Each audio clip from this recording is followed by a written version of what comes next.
So I'm installing these new upgraded inner cup seals on my quick change. These are the seals that were in it. So they go down into here. And like this one snaps in pretty good and doesn't move around. But on this side, I was having an issue after the spool problem. Is it just didn't want to go in. It's real loose in there. So I installed these.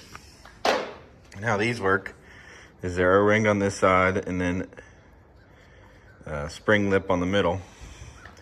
So you loosen these tube bolts. That's how you change the tubes.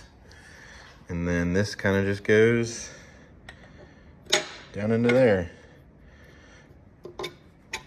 I knocked the other one in just a little bit, got it down below where it needed to go, and we'll be good to go. So it'll seal around the axle shaft instead of the spinning spool. Because if you see on the old spool, this seal was digging in. Not so bad on that side. This side was pretty bad. And I was able to just pull the bearing off. This thing had all kinds of issues. So hopefully we'll be going back together tonight, get it thrown back under the car. I'm gonna try and drive it on my birthday. We'll see. To be determined. I've got that back in there. The bolts are tight and we'll be going back together. So the ring and pinion go in.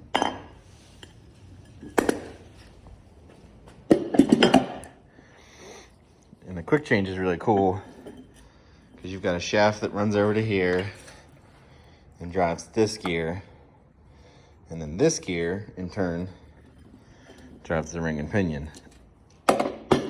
So that's the shaft that's connected to the drive shaft. And currently, I believe the setup is a 3:31 rear end ratio. If I were to split these, it would turn into a 7 something ridiculous. Wouldn't even be drivable. At least with the 4-speed.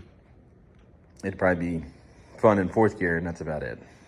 So, got the ring gear swapped over the other day. Loctited all the bolts, they're tight, torqued, all that good stuff. So, we'll be sliding this back over to here. And then I've got some measuring to do with the axles. This is the way that they keep from going in too far, because if they go in too far, then they'll eat up the end of the tube. I'll show you that. So on the top here, you can already see that I had messed up putting this together the first time, and the axle dug into there. I just didn't have these spaced out enough. So hopefully I've got a longer axle, 1 inch longer. We'll get it back together under the car, and then I'll be checking that. And I've got a U-joint to fix. One of them came apart. But we should be up and running. Hopefully.